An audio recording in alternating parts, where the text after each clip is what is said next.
Hi, everyone. Thank you so much for joining us. I'm Secure Families Initiative Organizing Director Brandy Jones, and we're here today commemorating Juneteenth by launching our really important groundbreaking PCS Safety campaign. So we have been diligently working on this one-of-a-kind campaign for the last 2 years here at Secure Families. SFI has collected stories from families of color about racism and discrimination that we've experienced over the course of our military history. I would love to turn over to Kate to discuss more about how we kind of got to this moment. Thank you so much, Kate. Of course, thank you for being here. I'm really honored to be a part of this campaign and support all of the work that you all have been doing. So the SFI caucuses have worked for months and months behind the scenes together to outline policy recommendations that will give military families better transparency over where their family might be stationed. This is really helpful to help people prepare for potentially hostile environments and to better support families if they encounter an unsafe situation. So really, it's all about giving families more transparency, more agency, and more power to keep their families safe. Thank you so much, Kate. And with that, I'd love to open with having one of our members of our PCS Safety campaign and SFI team, Ellie. Ellie, if you could please just share a little bit about what this PCS Safety campaign has meant for you and your family. Sure. So my name is Ellie Walker. I am an active duty Coast Guard spouse and mom to 3 biracial children. As an interracial, multicultural family, we really loved our overseas tours because there we found family, community, and a safe lifestyle. But this PCS Safety campaign deeply resonates with me because it wasn't until our tours within the continental United States that we had to endure racism, discrimination, and concerns for our safety where we were stationed. PCS Safety is about a fundamental effort to protect our families from discriminatory experiences while we serve this country. The stories that we are sharing as a collective caucus amplify the consequences of a military that continues to operate under colorblind ideologies. 41% of the United States military identifies as minorities, and for far too long, these stories have been silenced or deprioritized. Our privileged expectation is for our military members to carry the weight of our freedom, no matter the cost, but leave their beliefs, cultures, and opinions at home. So today, this team is making history by speaking out about our experiences and creating space for other families and service members of color to do the same. Ellie, thank you so much for sharing. That was such a powerful opening. I really appreciate you and your family. I saw on Instagram this morning. It took my breath away, and I really appreciate you having the courage to share your story. I'd like to next introduce Shalina. Shalina, thank you so much for attending today, and we're really grateful for all the work you've done here as our caucus member. If you could please share more about what this campaign of PCS Safety has meant for you, and introduce yourself. Hi, everyone. Thank you. My name's Shalina Critchlow. I'm a former military spouse of a combat veteran, and I am now currently a military parent. My son currently serves or is stationed in North Carolina. The reason why the campaign for the PCS Safety relates to our experiences, we were on recruiting duty in 2007 until about 2009, 2010. And that experience affected my family greatly, going through racism and different redlining situations with the home. And to this day, my kids still talk about that experience, and my kids now are 20, 21 years old. So for us, it means a lot, and we hope that other military families don't have to experience the things that we've experienced as a family collectively. And more importantly, I hope that my son doesn't have to experience the experiences that his dad and I experienced while on recruiting duty in Birmingham, Alabama. So for me, this is really important, and it's important for military families. It's important for kids growing up in spaces where they might not feel like they belong. but to also create community for our military families and to feel safe while supporting, you know, their own families and everyone else. So it's important for me, and I feel like it should be important for you too. Thank you. Thank you so much, Lena. I really want to emphasize we support our families and everyone's families by serving this nation. Thank you for sharing. Kit, if you could go next, I'd love for you to share more. Thank you so much. Yes, hi. My name is Kit Ho. I am married to an active duty Marine, and we have been in this life for 17 years.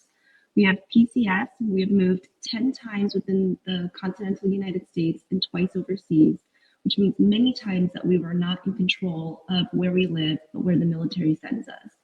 I joined Secure Families Initiative because it's the first and only military advocacy organization that I'm aware of that truly cared about stories like mine without wanting to dilute or soften the edges of it. This organization wanted to hear about the unique challenges military families of color face without minimizing the harms or realities of racism. SFI is the vehicle that is building a collective movement to hear our voices, even when our peers, leadership teams, or maybe our government officials don't want to hear what our stories are about. My family values military service and wishes we could dedicate another decade to it. But the reality is, the potential harms of military life to our mixed-race family is pushing us to our limits. We hope that our advocacy within this PCS Safety campaign can improve the situation for families like mine, which in turn will improve the quality of life and safety for all military families, regardless of color. Thank you so much, Kit. Your voice is so powerful. I know you've motivated us all as a group collectively many times when we hear you speak.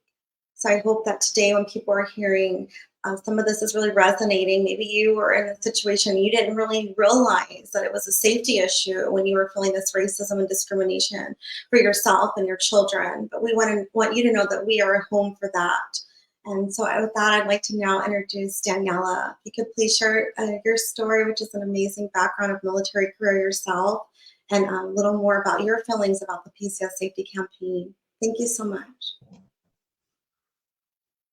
Hello, everyone. My name is Daniela, and I'm a veteran and military spouse. I joined the PCS Safety campaign to help raise awareness on the potential dangers that service members and their families face when moving to a new duty station. As a Hispanic military spouse who has faced racism while serving on active duty, I find it that this is an issue that needs to be shared so their families have the transparency they need when PCSing. Our voices need to be heard, and safety should be a priority to improve the quality of life of those who defend our country and the families that support them through it all. Thank you so much, Daniela, and thank you for your service. I know you mentioned you served as well and you're current, a veteran of military service. So thank you. Sarah, Marla. Hey, I would love to hear more from you, Marla, about your experience with the PCS Safety campaign. And thank you so much for joining us. Thank you so much, Brandy. I'm Marla Bautista, and my experiences actually are very common to military families. My family is an EFMP family, and my son was diagnosed with autism spectrum disorder over 10 years ago. And we've moved from place to place, state to state, country to country, and we have always faced a challenge of getting schools to do the right thing for our child. And this is very concerning because it does bring up a safety issue for my child, as my child is a person of color. He is a person of color.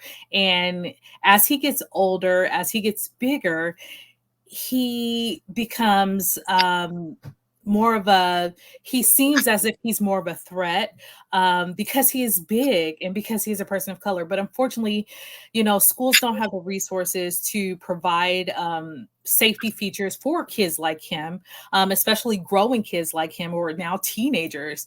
Life was different when he was a toddler and he had autism. But now he is a teenager going to high school with autism, and things are different. And I do worry about his safety and well-being. There have been numerous stories of individuals with autism being caught in situations with law enforcement, and they have been unfavorable. And I don't want that to happen to my son. I'm very afraid for his life. We've lived in so many different places, especially in the South. In the South of the United States is not the best place for people like me, for people like my son, and for families like mine. So I just want to raise awareness about support services and get the liaisons that we need within our military bases to not only support our kids on the spectrum, or even if they're just EF&P kids altogether, just to support those kids, but not only to support them, but to advocate them, to raise our voices so that we can be heard loud and clear, and that we will have the resources that we need to not only survive this military life, but to thrive. Thank you. Thank you so much, Marla. I really appreciate you coming today and sharing and being a part of this campaign. And your words are, I feel like they're going to resonate with so many of our families who are in this situation and currently stationed in areas like in the South. I was stationed there myself as the family of interracial marriage, and it was very difficult for us, I know as well, during that time when my husband was at the time a combat veteran, and then he deployed again to Iraq from the North Carolina base. And it was a very difficult time for our family. I would like to also include Erin in this discussion. She has so many great things to say. Erin, please share more about your experience and why the PCS Safety campaign is so important. Thank you. Halito Yakoke Yavet Sinhachifo Erin Anhalt. That is my tribal language. I am a citizen of Choctaw Nation. I said hello and thank you. My name is Erin Anhalt. I've been part of SFI since day one. It is an organization that I'm so proud of.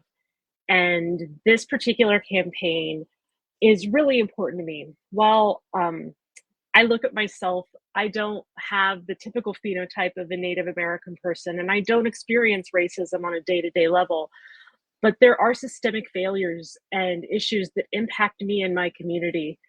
It has only been 100 years this month that Native Americans have been allowed to be citizens of the nation that was built on our own land. And throughout that entire time, Native Americans have joined the military at higher rates than any other demographic. Yet we still are facing systemic problems, especially when it comes to issues like the MMIW crisis, the missing and murdered Indigenous women crisis. And this is especially prevalent around military bases. In fact, one study out of Hawaii said that 38% of people arrested in coordination with an Indigenous woman, girl going missing, 38% of those people were active duty military. I wonder how we can continue to say we should still join when there is such disparity of safety toward Indigenous women, toward Black military service members and their families, toward Asian and Hispanic, etc. We need to have a place where we can not only share our stories, but know that people are listening and that there will be action taken, because this is untenable. And I'm excited that we have provided that space. Thank you, Erin, and thank you for always being a volunteer at Secure Families Initiative since its founding, and really highlighting the unique experience of our Indigenous and Native families, who we know serve at the highest rate of military service of any culture. I really appreciate you sharing your story today and being a part of this campaign. Sarah, I know you're not on camera, but I would love to hear from you, our amazing executive director. Thank you, Sarah. There you are. Thanks, Brandy. Hi, everyone, and thank you all for listening to every member of this campaign share why it is we personally come to this work. I'm here because even though my family doesn't face nearly the same number or intensity of barriers when it comes to PCSing due to either the color of our skin or the composition of our family, I still want these policy changes too. First and foremost, because I want my friends and my neighbors to be safe and to have more agency over their lives. But also, I benefit from policy changes that we're recommending as well. I want our military to be stronger and safer, and the goals that we are aiming for with this campaign accomplish just that. Whether it's gaining more transparency about data surrounding different duty stations, our family could be stationed as well. Whether it's ensuring that the support staff available to families like mine are better trained for situations that may arise. You name it, every recommendation top to bottom is something that every single military family benefits from. And it's one of the reasons why I'm excited to be part of this campaign and to support it. I just want to flag too, I know it's easy when we're told stories of pain and challenge and barriers to have a sense of helplessness. What can be done about things that are happening? Surely there is no silver bullet that can solve all problems. And certainly that much is true.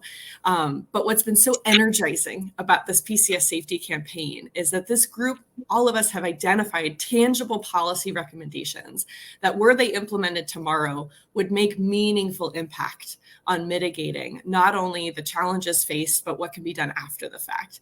Legislation is one tool that can absolutely make a difference.